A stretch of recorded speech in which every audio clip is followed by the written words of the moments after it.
नमस्कार friend, you are watching SAS by Anand YouTube online platform. So guys, कैसे हैं आप सब।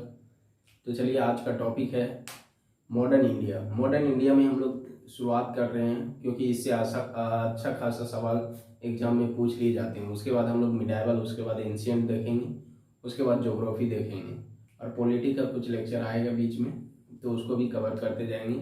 और जो हमारे चैनल को लाइक सब्सक्राइब नहीं किए हैं तो सब्सक्राइब जरूर कर लीजिएगा और दोस्तों के साथ शेयर जरूर कर दीजिएगा फ्रेंड। तो चलिए, आज हम लोग का जो टॉपिक है ये उत्तर मुगल काल है। जब मुगल काल का विघटन होने लगा तो भारत में छोटे छोटे साम्राज्य स्वतंत्र होने लगे, जिसमें मराठा शक्तिशाली होने लगा। और मराठा के बीच इसका क्या संघर्ष रहा और क्या दोनों के बीच संधि हुई, ये सब के बारे में जानेंगे। और मुगल काल का जो विघटन हुआ, इसमें मराठा किस तरह शक्तिशाली होते जा रहे थे उसको देखेंगे, और मुगल का विघटन होने का कारण क्या था।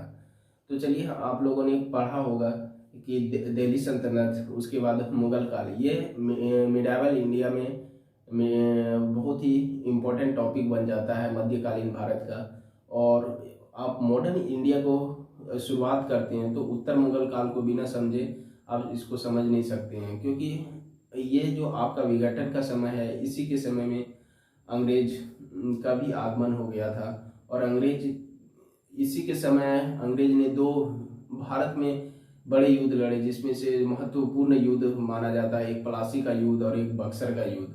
तो ये उत्तर मुगल काल के समय में ही था। अंग्रेज जब शक्तिशाली हो रहे थे और मुगल जब विघटन की कगार में थे, तो इस समय में जो जो घटनाएं घटित हुई, ये आपका मॉडर्न इंडिया को समझने के लिए महत्वपूर्ण हो जाते हैं। तो चलिए, बिना लेट किए हम लोग शुरू करते हैं।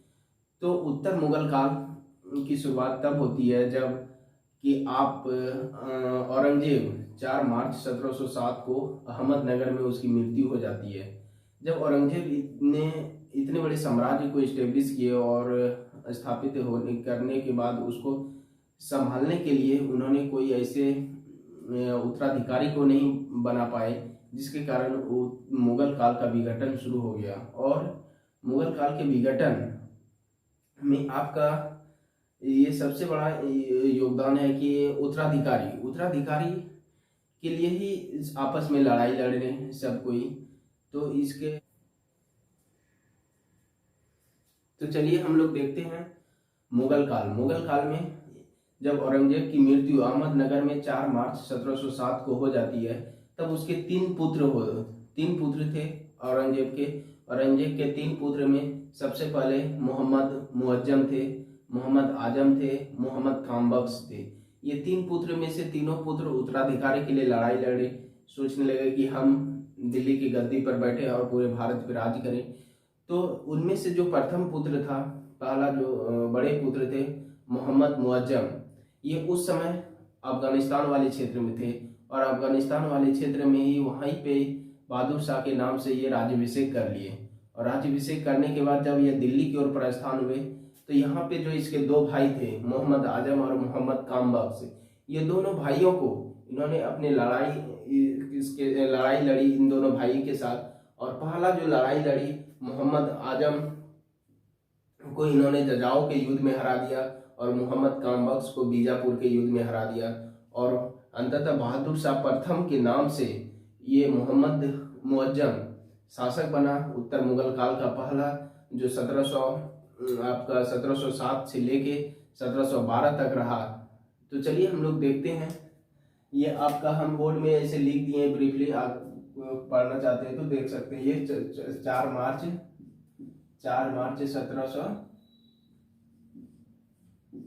1707 ईस्वी को औरंगजेब की मृत्यु के बाद उसके तीन पुत्र में से प्रथम पुत्र था आपका मोहम्मद मुअज्जम, उसके बाद मोहम्मद आजम, मोहम्मद कामबख्श के बीच उत्तराधिकारी का युद्ध हुआ।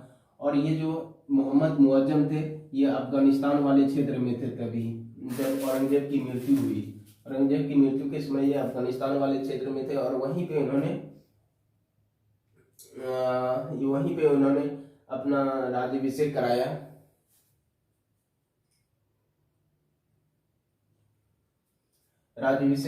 और दोनों भाइयों के साथ ये इसके साथ पहला युद्ध लड़ा था जजाऊ का युद्ध।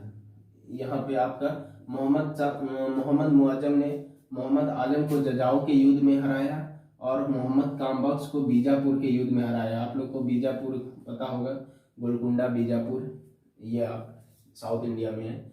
तो ये और उसके बाद मोहम्मद मुअज्जम बहादुर शाह प्रथम के नाम से साम्राज्य का राजा बनता है और ये इसका उम्र तब तक 65 वर्ष हो जाती है। 65 साल की उम्र में 65 साल की उम्र में ये राजा उम्र में ये सिंहासन स्थापित करते हैं और ये 1707 से लेके 1712 तक 1712 तक ये राज्य करते हैं, 5 साल के करीब।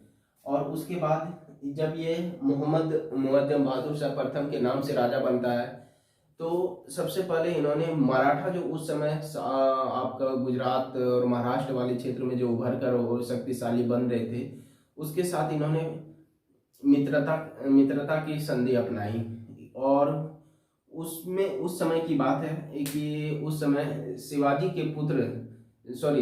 के पुत्र साहू को मुगल कैद में जो औरंगजेब ने कैद करवा लिए थे, उसको बहादुर शाह प्रथम ने साहू को छुड़वा दिए। साहू को छुड़वाए और मराठा के साथ मैत्रीपूर्ण नीति अपनाई। साहू को मुगल कैद से इन्होंने सबसे पहले छुड़वाए और इसी के समय में एक अंग्रेज प्रतिनिधि आए थे, उसका नाम था जेसुआ कैटेलार।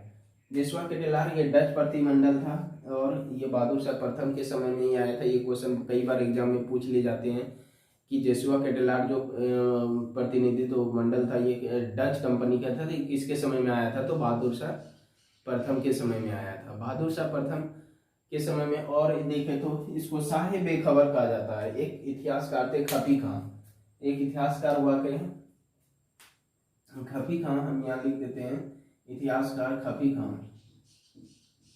इतिहासकार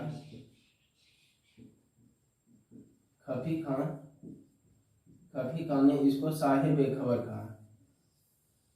इसको यहाँ पे लिख देते हैं, इसको साहे बेखबर कहा।